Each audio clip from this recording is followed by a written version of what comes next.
Hello and welcome to Travel Beans. I'm Emma, one half of the Travel Beans. My partner Alex and I are now full-time travelers and have spent the last 5 years documenting our travels and journey to get here. In this video, I want to tell you why, weirdly, 2020, even without much travel, has been the best year of my life. 2020, a year that will go down in history as an absolute stinker. A global pandemic, deadly forest fires, and economies being destroyed. Certainly one for the history books.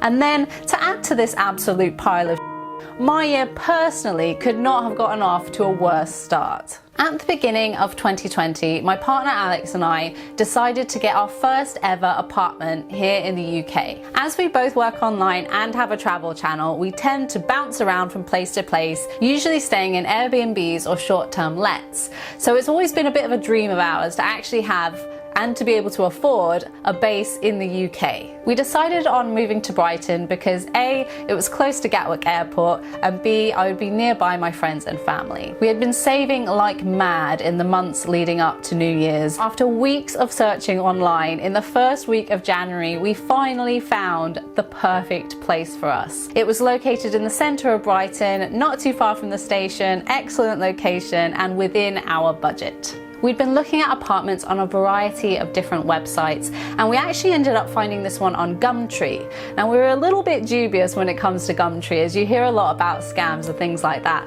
But after actually speaking to the landlord on the phone and agreeing a viewing date, and he didn't ask for any money up front or anything like that, we figured it sounded pretty legit. We went to go look at the place and everything was perfect.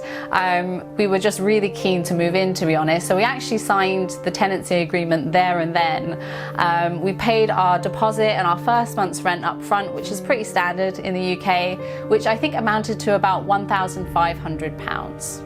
We'd also arranged to move in just 2 weeks later when the current tenants would be moving out. And yeah, we just couldn't be more excited, really. It was like a whole new chapter starting in our lives. Later that evening, we actually realised that we hadn't had a confirmation email from the Deposit Protection Service. So we tried to log in on the website using the reference number that the landlord gave us, and it didn't work. So we sent the landlord a message just asking if he could forward us his receipt, and then he blocked us. At this time, we obviously realized that something wasn't right at all, and we quickly figured out that it was a scam. We later found out that he was a scam artist who would rent out places on Airbnb or booking.com and then show people around them as if it was his own place, taking the deposit money and running. He'd actually taken most of the money that we'd saved for the move, so we were completely devastated by this. Not only the loss of money, but just that horrible feeling that somebody's just lied straight to your face and tricked you and you hadn't got a clue. Like, we felt like absolute idiots. I think now's a good time to mention that actually for the last few years I'd been struggling pretty badly with depression and anxiety. I'd successfully come off my antidepressants the year before in 2019. It has been 1 month since I've taken antidepressants and I am feeling fantastic, you guys. I think this was easily the biggest test I'd had since coming off my medication, because for me the biggest fear was actually going back to a place that I'd worked so hard and what felt like for so long to get out of. After we got scammed, the first couple of days were not easy, I'm not gonna lie. There were definitely plenty of tears shed. We were heartbroken, not only at the loss of the money, but actually just the loss of the whole dream of getting a place. But I am delighted to say that overall I managed to process it in a pretty healthy way, actually. Since being diagnosed with depression, I've been practicing gratitude quite a lot, and I think this actually managed to help me keep my head above water during this completely unexpected blow. Focusing on everything that I had to be grateful for and all the good things I had going on around me, I think really helped give me a lot of perspective, and it really helped me to focus on those things rather than on that awful experience that I just had. After that, things started to look up. We actually managed to secure a paid gig with a popular hostel chain where we would be traveling around to all of their hostels around the UK and Europe. So this was really exciting for us. Not only was it a paid gig which would help us financially recoup some of those costs that we lost, but also it was really exciting because we were going to be creating new content in new places that we'd never been to before, and in turn that would help so much with our channel growth. That was until blow number 2. The pandemic started. Of course, everyone has been affected by the pandemic, some far worse than others, and definitely far worse than me. But the way I was personally affected by it was that we had to pull out of our paid gig that we were so excited to get. So we wouldn't be helping with the costs of the scam, and we wouldn't be having any exciting new content for the channel. We tried to keep the channel going through the strict lockdown period here in the UK, but to be honest, there were only so many videos of our tiny little hometown that we could actually make, and the whole thing was really affecting our motivation and creativity. This situation was again a huge test for me. It was a weird, uncontrollable, unprecedented situation that I'd never experienced before. And then on top of that, I had family members living in Spain, which was getting absolutely battered by the virus during this time. So I was really concerned for their safety as well. And I just felt really helpless. But I kept on with my gratitude journal every morning. I made sure I was going out on regular walks out in nature and doing yoga and trying to keep moving and keep my brain occupied during this time. And I managed to wade my way through. These two situations of being scammed and the whole pandemic would in the past have been really huge triggers for me, and I've definitely been triggered by far less. I also never thought in a million years that something as simple as practicing gratitude would actually help me in this kind of situation, because it just seems way too easy and too simple. But I think a lot of us, myself included, forget the power of our brains, you know? Like, I think yes, it can make us feel really crappy, but on the counterbalance side of that, we also have the ability to lift ourselves up. And as it turns out, gratitude is actually a really good tool for that. I think there's a really big difference between hearing, oh yes, practice gratitude, practice appreciation, all this kind of stuff, and actually feeling it. Because believe me, for years and years, I heard all of this stuff in, you know, social media, in books, on websites, but I never actually felt it. For those of you watching, nothing I say can really change that for you, you know? It's only when you feel it. I guess I just hope that me saying this to you can at least encourage you to give it a try. With depression especially, it just completely kills your motivation to do pretty much anything. I mean, even getting out of bed can be a struggle. I completely understand that feeling. But if you're gonna do one thing each day, make it a gratitude journal. It probably saved my life, to be honest. If every day you just write down a few things that you're grateful for, it can surprisingly have this really weird knock-on effect.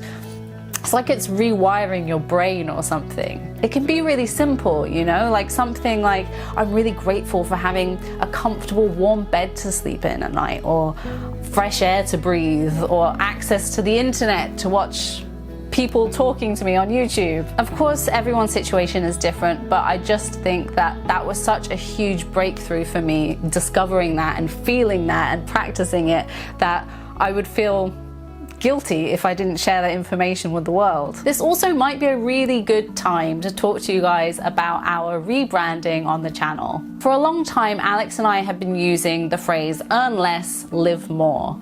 And that was kind of made in a way to explain to people that instead of focusing on money and success, whatever that means, instead, if you focus just on what makes you truly happy, you'll live a better life. But we found that people actually found this phrase a little confusing, especially the earn less part maybe was taken a little bit too literally. We're definitely not saying, you know, you don't need to earn any money, because of course money can be a really helpful tool in life, but maybe we're just going about it the wrong way and explaining it. And now, after months and months of trying to work out exactly what it is that we're trying to get across to people, we finally got there. And it's appreciation.